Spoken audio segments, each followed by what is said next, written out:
Greetings, programs. This is Wretch, and welcome back to Vampire the Masquerade Out for Blood. And the vague weirdness that we've experienced here in Jericho Heights has escalated into full-blown insanity, with a guy basically going feral in the middle of the street and hurting a lot of people and killing a small dog. We were able to assist in the matter by using some of our hex powers, which hurt us and took away some willpower. But he also got a shotgun in the face, which proved to be a lot more potent than any magic that we could summon. But we're going to go ahead and continue on and see where the weirdness is going to take us with Chapter 5. This town ain't right. Before we do that, though, go ahead and look at our stats and see how bad off we are. We have a health of 2 and a willpower, or we have health of 3 and willpower of 3. We've got 15 experience points, which is nice. Resources of 1, contacts of 3.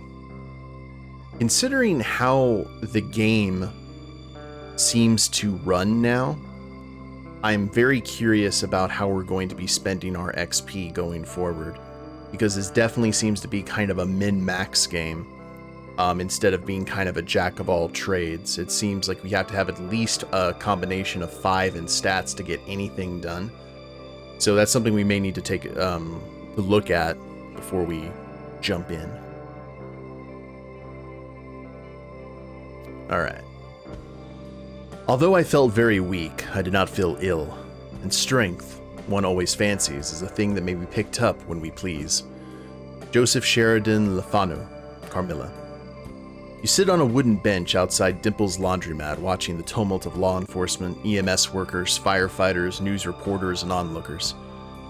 Pandemonium. You're staring into the heart of chaos. A state trooper walks towards you. He's a sandbag of a man, a solid slab of body with a flat face and a bald head. He marches towards you with the look of somebody who's already worked long hours today.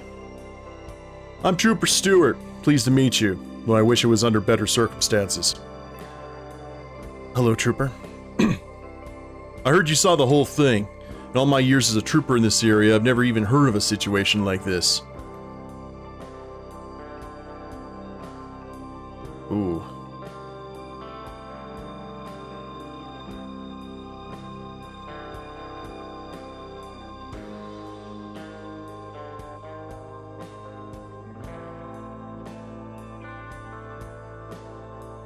The deputy had no choice but to kill him, like no one else here could stop him. Truthful +5. Trooper Stewart nods slowly. Well, I can't agree more. 3 officers of the law responded and they were all disabled. Deputy Maya is a hero for what she did today. Good or bad, I can't see it ending any other way. The trooper nods in agreement. He holds up his notebook and writes something. Now, normally we'd ask you to come down to the station, but we're a bit short-staffed at the moment and want to get all the details as close to the event as possible. First though, do you need any medical attention? I've taken a few bumps and bruises, but I'll be okay. Well, if you need to see EMS or go to the hospital, just let one of the other officers know or head over to the ambulance and someone will help. You nod and wave his concerns away. Now then, let's go over what happened. Did you know Mr. Bowie before today? No, I've never met him. The trooper jots down notes. Okay, tell me in your own words what happened here from the beginning, and please be as detailed as possible.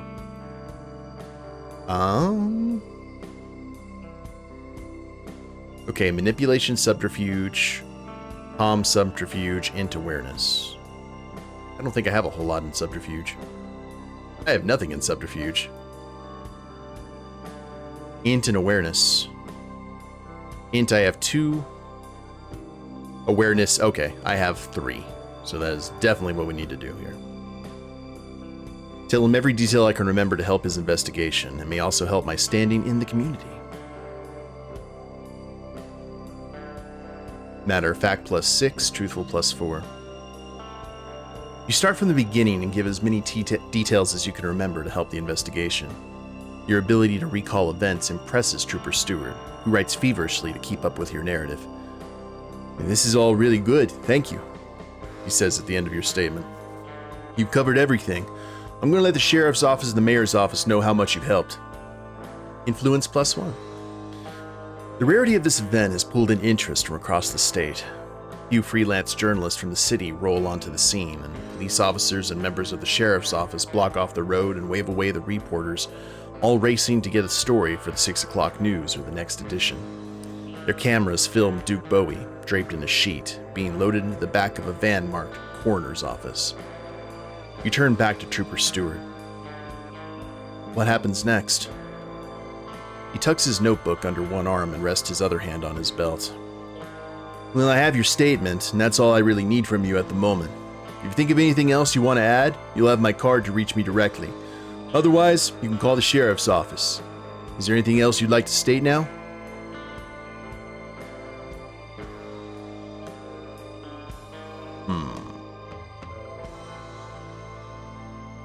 How are Deputy Maya and the police officers? Trooper Stewart's face takes on a different expression, a cross between hopeful and upbeat. Well, they're doing well. Thanks for asking. When you respond to a call for a car crash, you sure don't expect to be attacked by someone acting like a pro wrestler gone berserk.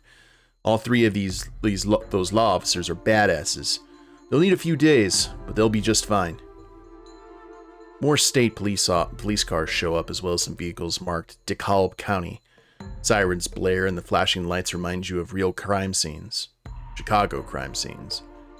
Did you bring the city with you? Oh, one more thing. Please don't talk about what happened here today, even to friends and family, and especially not the news. This is an active investigation, and thanks for your time. Stay safe. With a respectful nod, Trooper Stewart leaves you. Experience points +3. Lacey Pendleton lives in a quiet cul-de-sac hidden from the cameras of Google Street View, so it takes you a while to find the entrance. I keep on forgetting that we were on our way to see Lacey when all this went down to hand her back her phone. You pass an all-too-fancy restaurant, Cafe Radicchio, where the wind blows white tablecloths on the outdoor seating, and special of the day is tempura shrimp over hearts of palm. The cobblestone walkway splits through a garden and leads to a front door of a 2-story brick and stone house. Stepping onto the porch, you hear long creaks from the weathered wood. You ring the doorbell and wait for less than a minute before Lacey answers. Or at least a version of her answers the door. Her skin is pale and her cheeks drawn. When she swings the door open, it's a chore from an otherwise spirited woman. Hope my new store is showing initiative and handling business cards to all the visiting police officers. That's right, be assertive. Morgan, what are you doing here? I found your iPhone last night after the dinner party and thought I'd bring it over. I hope you don't mind me showing up at your house. Oh my god, thanks for bringing it. Come on in. She steps to the side and swings the door even wider. She's dressed in a long blue robe with blocks of different animal prints. You hand her the iPhone and she gives you a brief smile. What's your phone number? I want to put it in my phone right now in case we ever have to get in touch. I'm sure I'll be losing my phone again. You shoot her a text and she replies. She takes a drink of orange juice from a tall glass on the end table and sits on a love seat. I'm sorry you caught me in my robe. I woke up feeling exhausted and lightheaded. I've been drinking orange juice all day and I hate orange juice. If it weren't for the fact that my daughter loves it, I wouldn't even have it in the house. Have a seat. She points to a floral patterned couch. You probably just needed rest. You worked all day and went to the dinner party. That can be a lot. Lacey scoffs. I'm a single mother who's planning to run for office. I'm always on the go and working. It's strange that I feel this way like every few months. It's like I have a recurring flu. I really can't afford the downtime.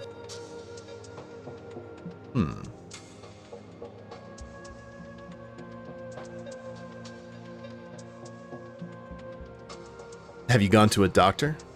I've heard Dr. Lobo has a clinic not too far from here.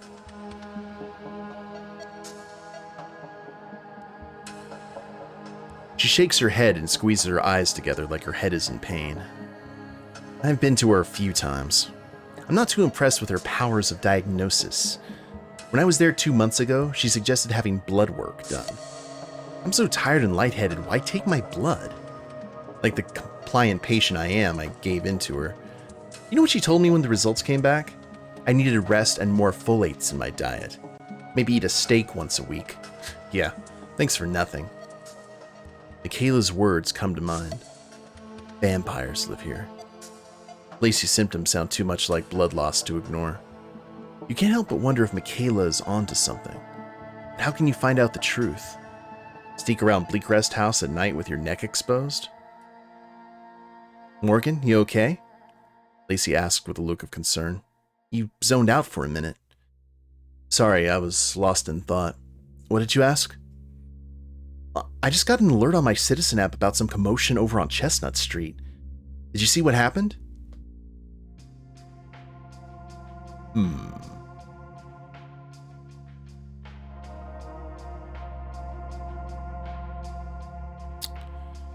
Ooh, what should we do, guys? Should we go ahead and honor... Hey, Chris. Should we go ahead and honor Troopers Don't Expose Involvement? Yeah, we do need to let her know, especially when she has a daughter and everything. This could, like, if she finds out that it happened and we were involved, could be a bit rough. So let's go for the discreet ground. Conniving +10. Relationship with Lacey +3. Relationship with Deputy April Maya +3. Trooper Stewart asks you not to tell anyone about Duke's riot through the streets, but you see no harm in sharing a few details with Lacey. You give her a watered-down account of all that happened on Longview Road. Though you want to comply with the trooper's order, you want to be careful about sharing too many details with Lacey. You describe how it started, with Duke driving his car on the sidewalk through a crowd, how he attacked people on the street without any provocation, and how the police showed up.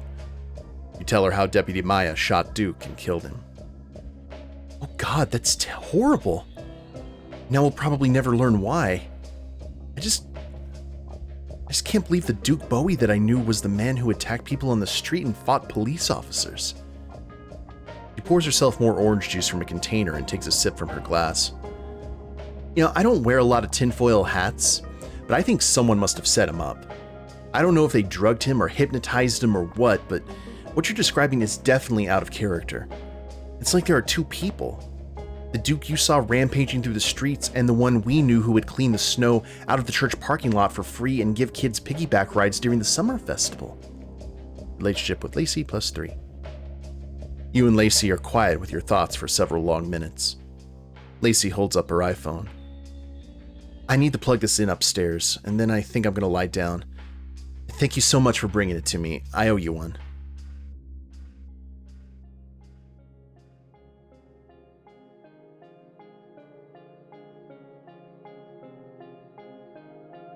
Don't worry about it. But before I go, though, what can you tell me about Michaela Clark? Lacey's forehead and nose wrinkle like a prune. Michaela Clark? That's a question out of left field. She's a smart girl, very adult, very strong-willed. Reminds me a bit of my daughter, though my Jenna is not as eccentric as Michaela. Young Miss Clark doesn't have many friends and tends to be a loner. Even at recess, when kids are grouped off playing games in the yard or sitting in little packs, she's off on her own sitting under a tree or in the library. She reads more than any child or adult I've ever known.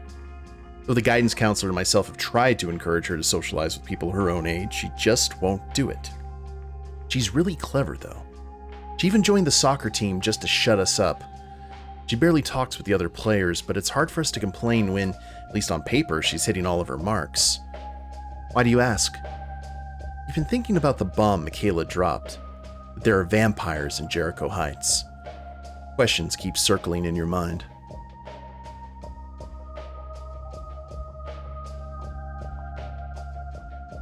Ooh.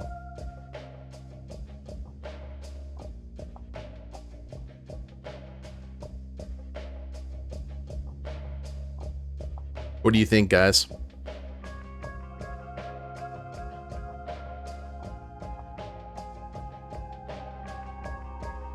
Should we mention vampires, just kind of offhandedly, and see how Lacey reacts to it?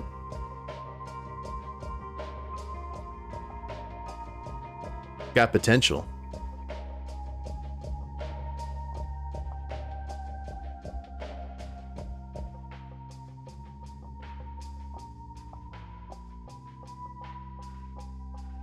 Yeah, I know all of them are viable. You know what? We're gonna roll for it.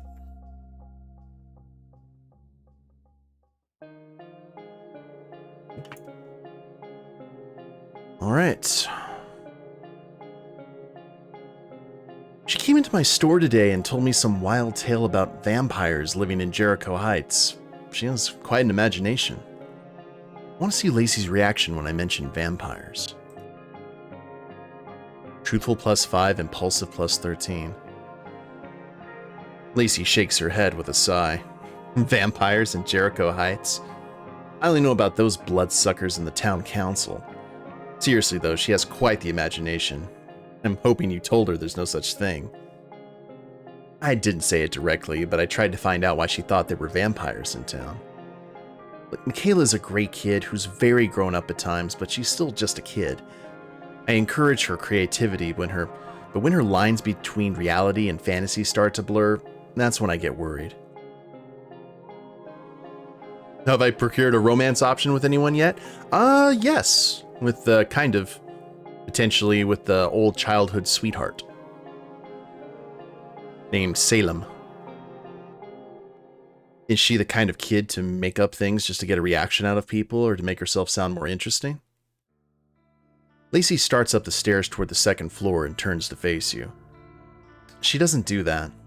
She really doesn't make up things to make friends or anything like that. For a kid, she's a real straight shooter, so I'm a little surprised that she's making up fantasies about monsters in our town. She's not in summer school, so normally I wouldn't see her until the school year begins, but if I happen to see her mother, I'll talk to her. Well, thanks. Let me know how it goes. Lacey nods. Hey, Undead. Well, thanks for bringing my phone back. I need to get some rest. Do me one more favor and lock that door behind you. You have a good day, Morgan. She turns and continues up the stairs, so you leave her home. The door locks behind you. While you're out, you receive a text from Salem. You got a call on store phone from Dr. Lobo reminding you about an appointment tomorrow. She said she'd fit you in whenever you get there. Strange woman. She was all out of breath like she had ran a marathon. Anyway, I made some sales. You really don't deserve me.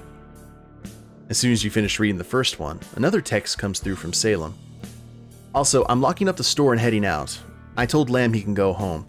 You may be getting a text from him because he told me I have no authority over him? WTF is up with this guy? Let me know if you want to hang out tomorrow. I'm busy during the day, but I'm free at night. Maybe we can drag Adam out after work? Shortly after Salem's text, one from Lamb pops up on your phone. Lamb here. I was told by Salem that she was closing the store. She would not tell me if it was by your authority or not. I made sure everything was secured before leaving. I will be at work tomorrow at 7 a.m. Thank you for this opportunity. Nighttime creeps in as you make your way home from Lacey's house. Clouds cover the sky in gray with only wisps of white breaking through. A light breeze blows through and cools off the town. Most businesses have closed and traffic has died down, so walking through the streets takes on an eerie quality as the silence of the town suddenly seems very loud. Those few people still outside and not putting their kids to bed or sitting around the living room television all wave and greet you as you pass. Your jaw hurts from all the smiles, but it's lifted your mood, and you find yourself taking the long way home just to pass more people and see more of your neighbors and pet their dogs and high-five their kids. You're used to the hustle and bustle of Chicago, where car horns, random shouts, and passing planes are so common you stopped noticing them years ago. With all the people who live in the Windy City, it was still easy to feel alone. People kept to themselves. You didn't sit out front on the porch and share coffee with the neighbors. When you walked around the city, strangers didn't smile, but rather stared at their phones. The L brought you everywhere, but you never talked to other passengers or even looked at them if you could help it. Not far from your home, you find yourself moving along a small strip of land between a closed-down mini-mart and a community center. The buildings block out most of the light coming from the sky, and you enter a thick darkness. The air turns still, but an odor seeps through the area, something like rotten meat. As you move closer, the smell grows stronger until you're covering your mouth and nose in the crook of your arm. You hear something panting, and your mind fills in the image of an injured wolf. A flash of gray clouds your eyes. Another vision. A man with long black hair, greenish skin, and dead eyes. You turn and run from him, but you're caught from behind. A new image springs up, and you're fighting him. He dodges your punch and throws you against the wall, driving into your neck with his teeth. And that's when the vision fades. In a new image, you're trying to reason with the man, but he ignores your words and clutches your throat. You blink hard and rub your eyes. The grayness dissipates, leaving you disoriented for just a moment. You spot a pair of white tennis shoes sticking out on the other side of the dumpster. Whoever is wearing them is laying on the ground. You take a few steps closer, and the fast breathing slows. The feet pull back, and half a face peeks out from behind the edge of the dumpster. It's hard to make out the features in the darkness, but it appears to be a young man with long black hair, skin a sickly shade of pale green.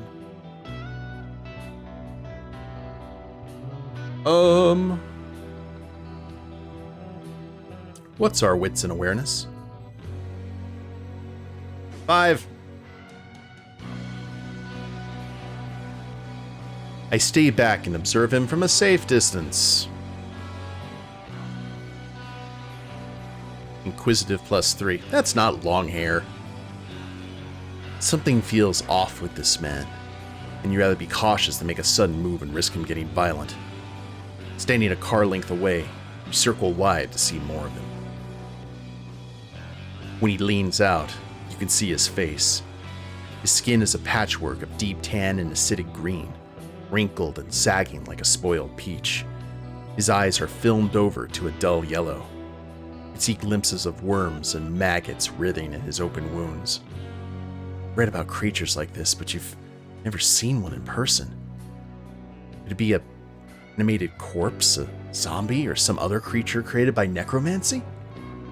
Your mind reels at the possibilities. When you take a few steps back, he rises and moves straight towards you.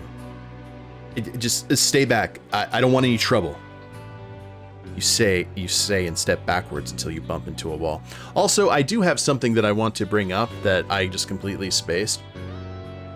Like, I have 3 health points left out of 5 because I injured myself doing the hex. And yet, there was an ambulance at the scene and I couldn't go get myself checked out, so I couldn't heal myself. That kind of bugs me a little bit, that we didn't even get the opportunity for it. He steps forward, hands raised, and opens his mouth, exposing thin ropes of thick saliva and sharp canine teeth. Black eyes, spit, long canines. It's all you can see, but none of it makes sense. How can this be? What's wrong with him? As he reaches for your throat, you...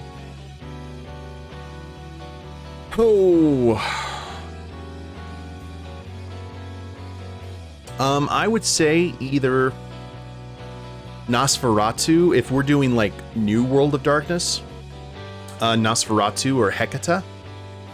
If it was Old World of Darkness, I would say Nosferatu or Samedi. Like with the open wounds and everything, that's just Samedi all day, every day. Dex and Athletics, which we don't have.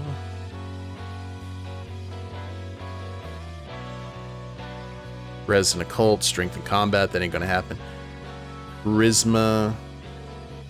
Clearly a Cappadocian, which Samedi are offshoots of. In the old World of Darkness, most Cappadocians were dead and split off into the Harbingers of Skulls or the Samedi to go to war with the Giovanni. But there were a few, and they were all very, very powerful because they survived the Giovanni Purge. What's my charisma? And, persuade, okay, that's not going to work. There's only one thing here that we could conceivably do, and if there's anything that we need to put a curse on, it would definitely be a vampire. So, this is probably going to hurt us, but we're going to see what happens. We're going to place a curse on him. As you retreat from him, you focus and draw upon the negative energies to gather a force of hatred. He creeps closer, and his twisted face takes on a smile. When he reaches out, you scream. A high-pitched wail rushes from your mouth in a gust that hits him and staggers him backwards. He slams into the dumpster, and the lid closes. He recovers and lunges for you, but his hoodie catches on metal from the dumpster and snaps his neck back. Drops to the floor, and you can hear his head slam on the concrete. Turning to run, you stumble a few steps as sudden cramping doubles you over. It only lasts a second, but as you hear the man rise from behind, you rush along the alley to make your way home. Willpower -1. Okay, that wasn't as bad as it could have been. Rushing through the front door, you turn and lock it, even the deadbolt. You check each window and lock them too. Almost tripping over Hex, you shoo her away as you secure the house, and she follows close behind, curious about the activity. When you're finished, you move the chair from the dining room table to a few feet back from the door and stare at the front of your house, waiting. It's darker now, and a streetlight shines in through the slats of the window blinds, casting a blurry pattern across the floor. You're okay. Things fine, and you're safe at home. Not being chased by a deranged, half-dead person. I guess he's not deranged if he's dead, but I'm no expert. You start to laugh and it echoes through the living room. You talk to yourself for a while, maybe as a way to calm yourself down or just to fill the house with some noise and not feel so alone. Hex lies on a small rug by the fireplace, skeptically glancing up at you. Every noise has your eyes darting around the house. It takes a while to calm down, but the adrenaline pumping through your body eventually subsides. You don't know how long you're sitting there, but at some point, it goes off. Health -1. You know you're dreaming even though you feel you're awake. Presence walks up from behind and places a soft but firm hand on each side of your neck. She leans over and comes in line to look at you eye to eye. Her long golden hair, flowing with curls, hangs over her neck and shoulder. She has such smooth skin and deep red lips. When she smiles, and she's always smiling, you feel both at ease and somehow unworthy. She wears a bright green dress, and though you've never met her before, you can tell she's been watching you. Experience points +4. Okay, so now we are definitely going to be utilizing some stuff here. We got 24 points.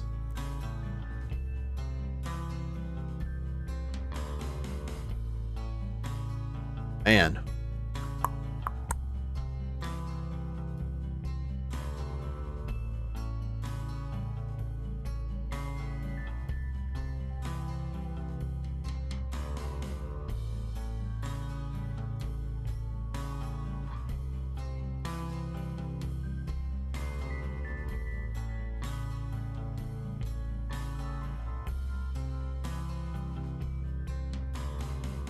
I'd say it would probably be good to increase our intelligence up. We're not going to be a fighter.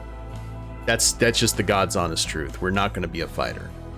And we don't have enough to actually pump ourselves up, especially with our strength and dex at like 1. But I think intelligence of 3 would probably be good. What do you guys think?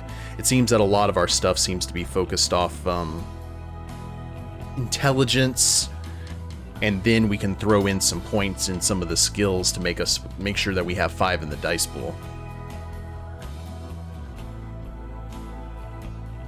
You never have too much smarts. Faith does seem like an interesting way to play the game. I wish I had kind of thrown that in there. But it's alright. Actually, it wouldn't really fit our character either, at least not true faith. So, oh man, 24. So that would mean... Okay, this is important, guys. I need your thoughts on this. Intelligence or wits?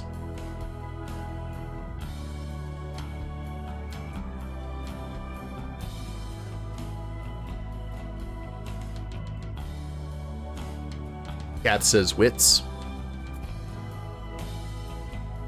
Chris would also go for wits, yeah. Alright, let's go for wits. And that gives us 9 experience points. We shall go to skills now. So our wits is at 3.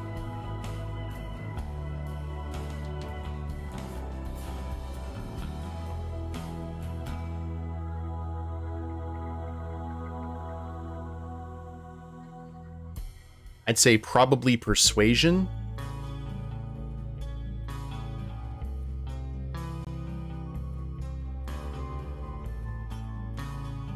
Persuasion would give us manipulation and persuasion at 5. I think that's something that we definitely have had to use.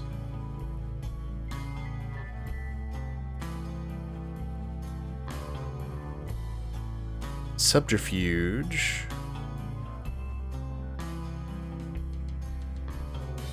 It would be 3 and 9. Or no, 3 and 6. Persuasion or athletics just to make those saves. Yeah, good call. But I don't have dex with athletics, so I think persuasion would definitely get the most use. So let's go with persuasion. That gives us, that would cost 6.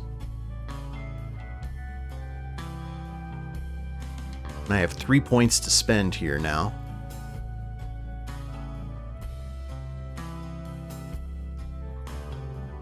Should we go ahead and throw in a point in subterfuge?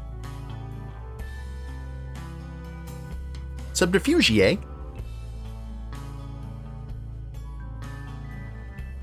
Subterfuge or leadership? I don't know about leadership, but definitely, I think subterfuge right now. I don't know. He's actually done things that would go both. Shall we go ahead and roll for it, or do you guys have any idea for it? I can see both, really.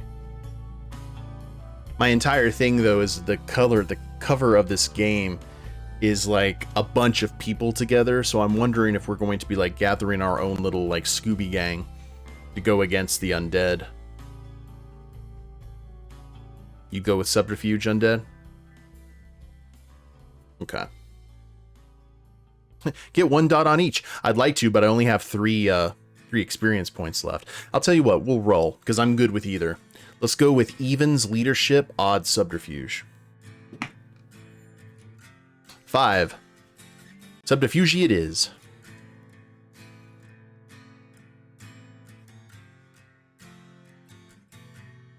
You accept your new stat ranks? Yes, I do. Boop. Story continues. You awaken with a deep breath, wheezing in air through your mouth as hard as you can pull it. Panting, you sit up in bed and rub your eyes clear. This starts a coughing fit which lasts a full minute. When you're done, it leads to one giant yawn like you've awoken from a year-long nap. Health +1, willpower +1. Huzzah, we're back to 3. Something feels off. Clock on your dresser flashes 10:42. You overslept. Moving to the edge of the bed, your feet hit the floor and a shiver rises up your legs and it takes over your whole body. Seeing yourself for the first time today in the mirror, it's someone else. A paler version of you. Your face is drawn and colorless. You feel agitated and anxious. Your breathing is rapid, and even though you feel cold, your arms and neck are slick with sweat.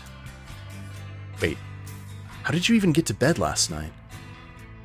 Last thing you knew, you were sitting in a chair in the living room. An image of the woman in the green dress floats into your mind. Was she real? Were you dreaming? Your memory of her washes away, and now you're thinking of Michaela and her talk of vampires. You check your neck and laugh nervously. There are no bite marks. Maybe you're losing your mind. You're not good at dealing with stressful situations. Sometimes negative thoughts just take over. Was this all just a terrible dream? That's when you remember the cameras. You set up your security system yesterday and put cameras all around the house. You reach for your laptop and bring up the security feed. 24 hours of video taken, you have a lot to search through. Knowing the encounter with the corpse-like man and the woman in green happened after 10, you fast forward the video to 12 hours ago and scan from there. Nothing. Not just a lack of events, but nothing. A portion of the recording is missing. How could that happen? You store all videos to a cloud. Could someone have tampered with your feed? Luckily, you use a backup to an external hard drive not connected to the internet. There you find the footage. At 12:20 p.m., the living room camera shows a blonde-haired woman appearing behind you. She opened your mouth and lowered it to your neck. You do not respond with pain, but pleasure. Your head thrown back with a smile on your face. She was drinking your blood, and when she lifted your head, the evidence was smeared across her lips. She licked them clean and brought her tongue to your neck. When you passed out, she lifted you in her arms. The video follows her up the stairs where the bedroom camera picks up her entering the room and laying you in bed. Kayla was right. Vampires live here. So that, I'm glad that I had a suspicion with the cameras not working that it may have been a La Sombra, because La Sombras mess up video feeds. But with this one, I guess there's just something going on. Amateur masquerade breach. Your phone buzzes on a side table and you catch it before it falls to the floor.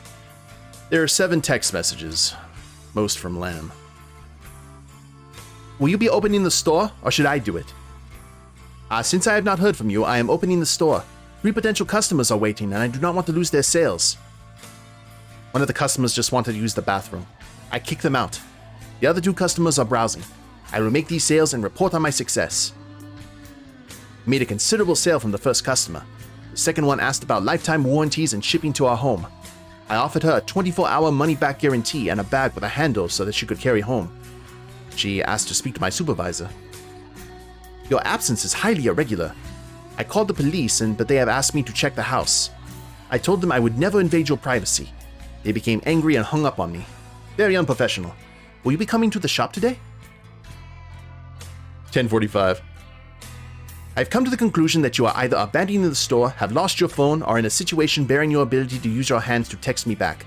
No customers are here at the moment, so I'll be coming into your home and shouting from the bottom of the stairs. You type out your reply to Lamb. I'll be there in 2 minutes. In the fridge, you find a bottle of orange juice and pour yourself a tall glass. Considering this your breakfast, you make your way into the store. You know what I think would actually be kind of cool? If none of these people actually had orange juice in the fridge. They just wake up, in the morning after being fed on and find like orange juice and sugar cookies in the kitchen. That is very Danhausen. Very nice, very evil. Lamb stands behind the counter, his body stiff and his jaw clenched.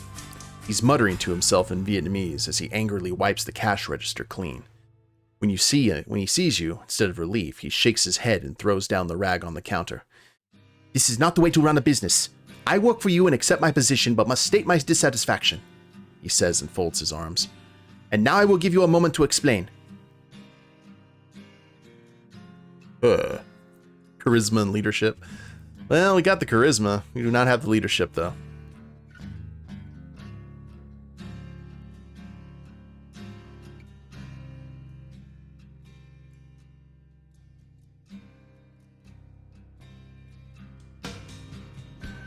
So if I woke up this early after getting fed, or fed on,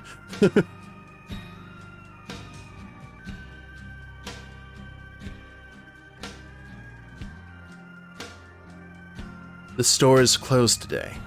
It's a national holiday. Didn't you ever hear of Annoy Your Employees Day? Sarcastic +9. Lamb's body slouches. I am too afraid to laugh at your ridiculous joke for risk of injuring myself. No, I have never heard of such a holiday that you just made up. Unprofessional. You check the store receipts. $157. It does include the sizable purchase from Gabriel J. Field. The front door of the store jingles as Mayor Bumpley enters. He's wearing jeans and a Visit Jericho Heights t-shirt with clean work boots and a North Face backpack. Much different look than his normal business attire. Thin beige gloves covers his hands. Good morning, he says to you, ignoring Lamb.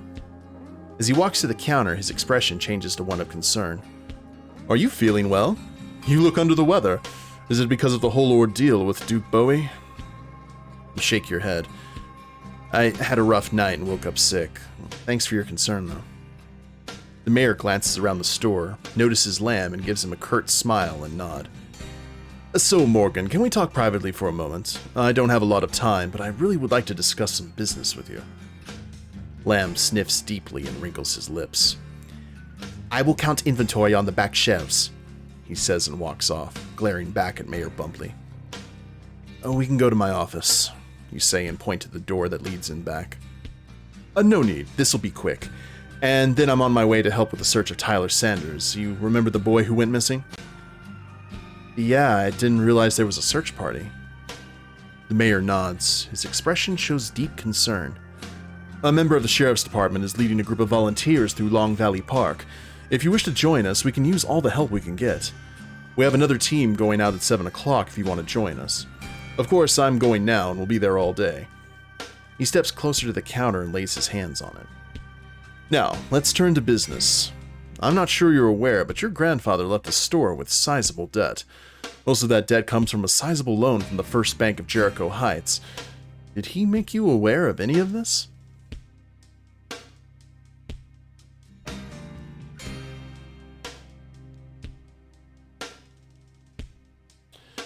No, he didn't. How much did he owe? Did he put up the store or anything else as collateral? Inquisitive +3. Mayor Bumpley smiles, but it quickly fades. All very good questions. You see, your grandfather borrowed money over quite a long period of time and eventually consolidated all of his debt with one loan from the bank, placing the store itself and the attached home as collateral. If he failed to make payments and defaulted on a loan, he would forfeit the entire property to the First Bank of Jericho. The news hits you like a punch to the gut. How much money did he owe? Well, he borrowed 80% of the value of the assets. Unfortunately, that was not enough, and a few years ago he added more terms to the loan and a cosigner. You see, the debt he owed is now your debt. My debt. He swings the backpack off the shoulder, unzips it, and takes out a packet of legal-looking documents. About 5 years ago, he had you co-sign on his loan. Here's your signature on this form, and this one, and this power of attorney form as well. In the event of his death, all of his assets and debts pass to you. The gut punch feeling turns to full nausea.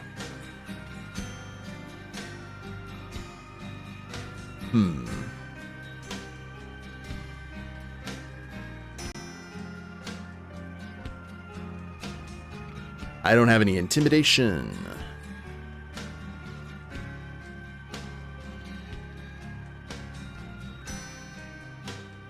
So what does this all mean for me? I don't exactly have a lot of money, so how can he add me as a cosigner? I barely have an income, and I didn't have one 5 years ago. Well, I can see this is all very overwhelming for you, he says. I don't know your relationship with your grandfather, and to be honest, he did you a disservice. He made you responsible for debt you didn't create, but here we are. And I have a duty to the First Bank of Jericho Heights, just as you have a duty to handle your family's obligations. Look, Mr. Bumpley, Mayor Bumpley, please. Fine, Mayor Bumpley. I have no money to pay the bank. The store owes money to a lot of businesses, and it's only been open for 2 days with very few sales. Any other income I have is tiny compared to what you're telling me I owe. He waves his hands. You're getting flustered. Why don't you take a step back? I'll leave you with these documents to read over. In a few days, you can stop by the bank. We'll sit down and come up with a repayment plan that works for both you and the bank. How does that sound? Okay, I guess. He smiles and lifts his bag off the counter. Wonderful. I should go. I've said a lot today, and you need time to let it all percolate. By the way, don't forget about the search party for Tyler Sanders. We can use everyone.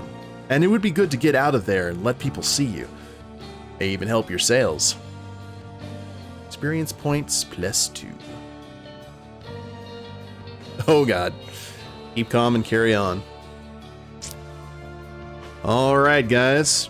Well, that ends chapter 5. We thought we were going to get through it without being fed upon, but the lady with the dress and the long blonde curls thought otherwise. And at least we didn't get fed on twice. We could have been in much worse shape. Because if the guy with the green skin had fed on us and then she, we could have, because the whole thing about the Masquerade, especially if you're trying not to kill people, At least it was an old VTM. You could only take like 1 or 2 blood points. At 2, maybe 3 if you're very hungry and maybe could get away with it. You could only take like 2 or 3 safely. But 2 vampires feeding on the same person the same day, that's normally not a good thing for the overall diagnosis of the patient/victim. But at least we were able to like get out of one of them, and the feeding process that we went through was apparently a pleasant experience. But now Morgan has definite evidence that vampires do exist, and there is something very rotten in the core of this town. So we will see what Chapter 6 has in store for us in the next stream. Hope you guys have enjoyed it. If you haven't followed the Twitch channel, please do so. I try and stream on Tuesdays, Thursdays, and Saturdays with random times in between. And if you're watching the replay of this on YouTube, I have a link to the Twitch channel in the description below, as well as a link to my Extra Life page where I'm raising money for my local children's hospital via the Extra Life charity. So check out those links if you feel so inclined. Like, share, subscribe, you guys know the drill there. And we will see you next time. Later days, everyone.